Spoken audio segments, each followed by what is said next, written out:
السلام عليكم، مرحبا بكم في قناتي نهى فود. كنتمنى تكونوا بخير وبصحة جيدة وفي أحسن حال يا ربي. واليوم غادي نحضروا كيك ديال الاحتفال سواء بليزانيفرسير أو لا برأس سنة. وهذا الفيديو غادي يكون مقسم لثلاثة ديال الأجزاء.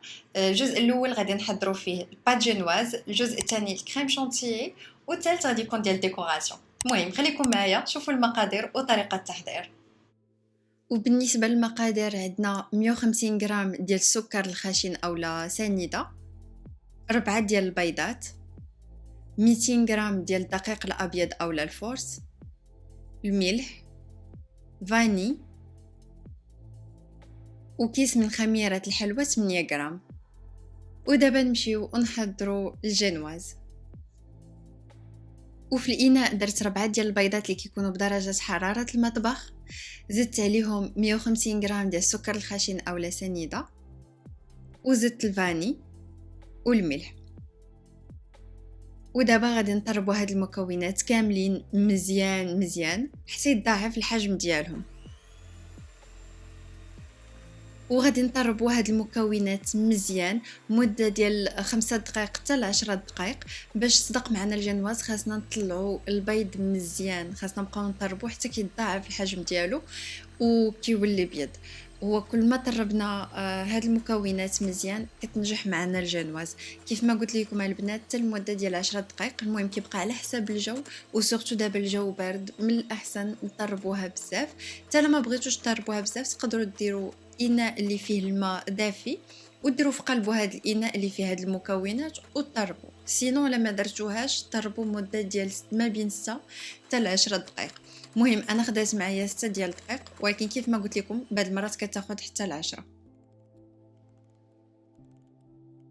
غادي نضيفوا الدقيق الابيض، غادي نضيفوه على مراحل، سواء نضيفوا النص الاول عاد النص الثاني، اولا نديروا بحال هكا 3 ديال المعالق 3 ديال المعالق. المهم اللي غادي يجيكم ساهل. وحاجه واحده اللي هي مهمه واساسيه، خاصنا نغربلوا الدقيق قبل ما نديروه. كيف كتشوفوا انا راه كنغربل هنايا، راه كيبان لكم الدقيق كينزل.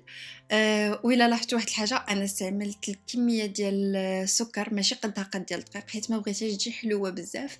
مي الا بغيتو ديروا، الا كانت عزيزه عليكم الحلاوه، المهم تقدروا ديروا 200 غرام ديال الدقيق الابيض و200 غرام ديال السكر، كيكون قد الدقيق قد السكر.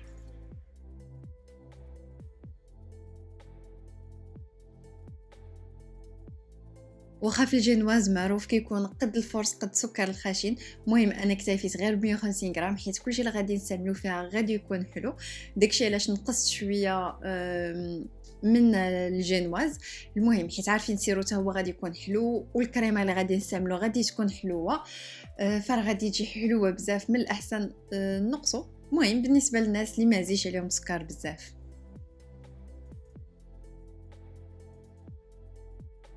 وكيف كتلاحظوا انا كنضيف الدقيق، كنخلط بملعقه خشبيه اولا بسباتو باش ما بغيتو فحال هكا. المهم خاصو يكونوا حركات دائريه باش كندخلوا داك الدقيق مزيان وما كيبقاش لينا كويرات، وباش ما كيبقاش لينا في التحت ديال الاناء.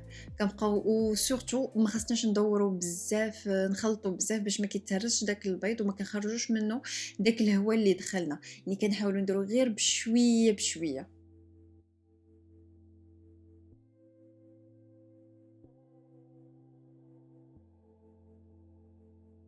وبالنسبه للمول استعملت هذا.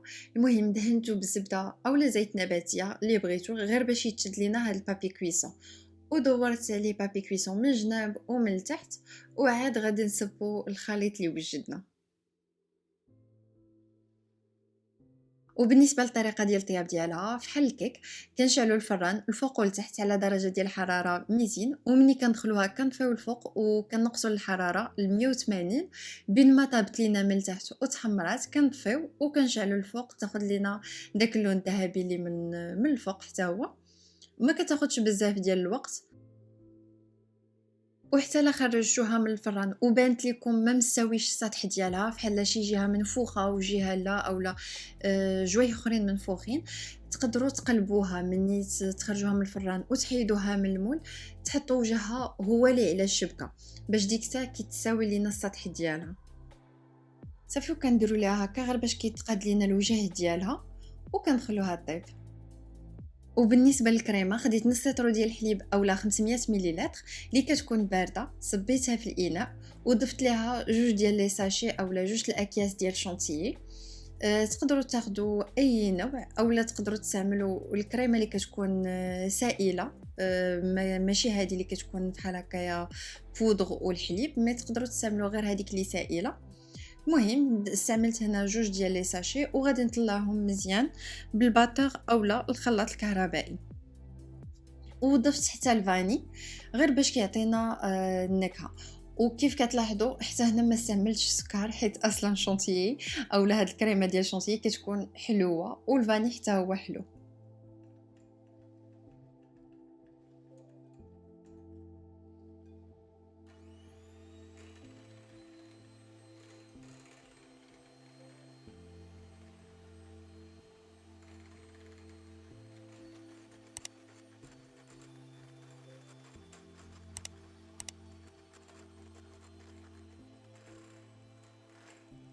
صافي هنا الكريمه كتكون وجدات لينا، يعني ما بقاش لينا بزاف وغادي نوجدوا الكيك ديالنا.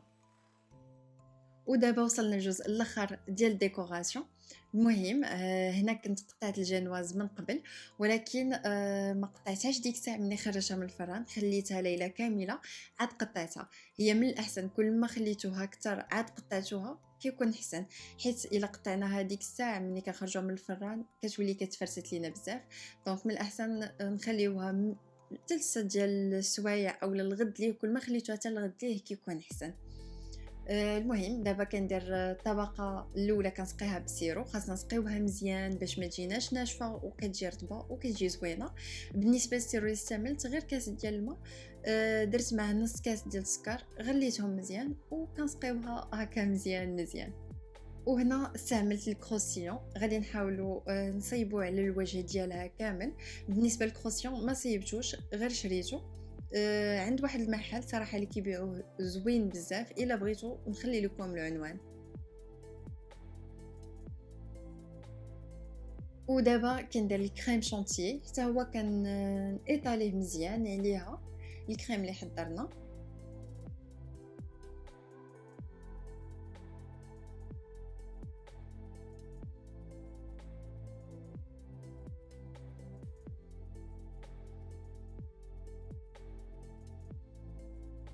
ودابا غادي نديرو طبقه ثانيه وبنفس الطريقه غادي نسقيوها حتى هي مزيان بسيرو حتى تشرب لينا السيرو كامل، وغادي نديرو الكريمه اللي صوبنا.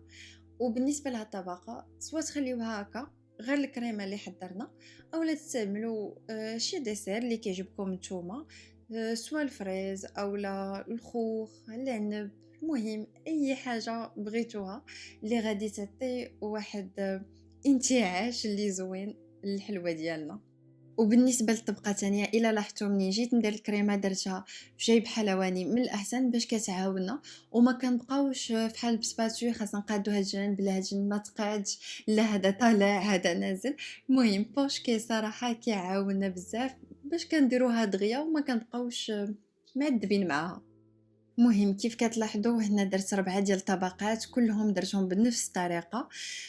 بالنسبه للطبقه الاخرى حتى هي حيدت ليها الوجه ديالها غير باش كتبقى الرطبه من الفوق.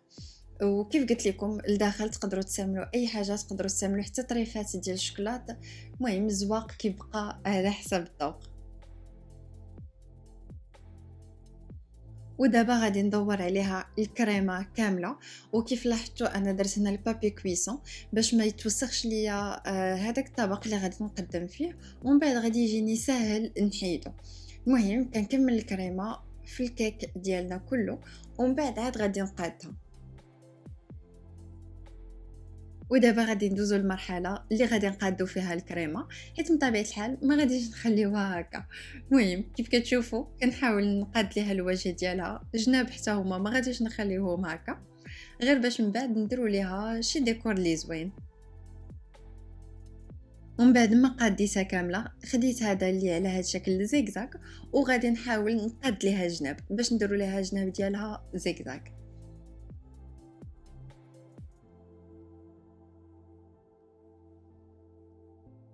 وحتى ملي تكونوا البنات كطيبوا ليها الجناب ديالها، من الأحسن دوروها دغيا باش يجيو الجناب مقادين بنفس الطريقة. وكيف كتلاحظوا هنا كنحيد البابي كويسون، وهنا كيبقى لينا هذا اللي غادي نقدموا فيه غادي يبقى لينا نقي. وبالنسبه للتزيين خديت هاد الكرات، خديت في الصفر وفي الكري. المهم تقدروا تاخذوا اي لون بغيتو، كاينين في الوان مختلفين وبزاف، اولا تقدروا تستعملوا ديكوراسيون اخرى، المهم اللي يعجبكم.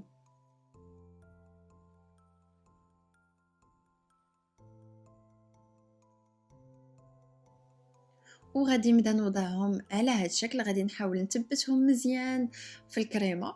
وشي وحدين الا لاحظتوا غادي يكونوا داخلين بزاف، هادوك نقصت منهم شويه. حاولت نقسمهم في النص، هما صراحه شويه قاصحين، مي حاولت بحال غادي نجرهم، حيدت ليهم المهم شويه من الفوق، غير باش يجيو بحال هكا الديكور ديالهم شي داخل شي خارج. كيجيو زوينين. المهم كل ما كان صراحة عشوائي كيعطي واحد المنظر اللي زوين. وبالنسبة لهاد الحبيبات صغار خديت غير صفر، هما اللي درتهم غير باش ما يجيش فيها قوة الالوان بزاف وما تجيش ترو شارجي، يعني تجي خفيفة ونبقاو شوية سامبل. المهم غادي نستمر بنفس الطريقة حتى نزوقها كلها. وكيف كتلاحظوا بالنسبه لهاد الحبيبات الصغار ما درتهم حتى هما ديكالي، شي وحدين الفوق وحدين لتحت، ما درتهمش في صف واحد.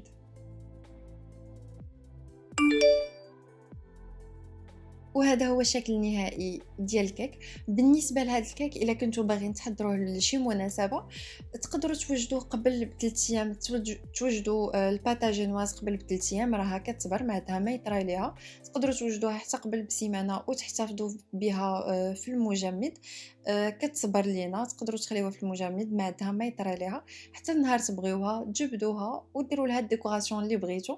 المهم الديكوراسيون ما كتاخذش بعدا معنا بزاف ديال الوقت. المهم هذه كتبقى غير باش كنقصوا علينا الخدمه نهار تكون عندنا شي مناسبه اولا شي انيفرسير اولا اي حاجه. المهم هنا كنكون وصلنا لنهايه ديال الفيديو. كنتمنى يكون عجبكم وعجباتكم الكيك. الا حضرتوها ما تنساوش تخليو لي رايكم في كومونتير، دعموني بلايك وبارطاج، وكنقول لكم الى فيديو جاي ان شاء الله.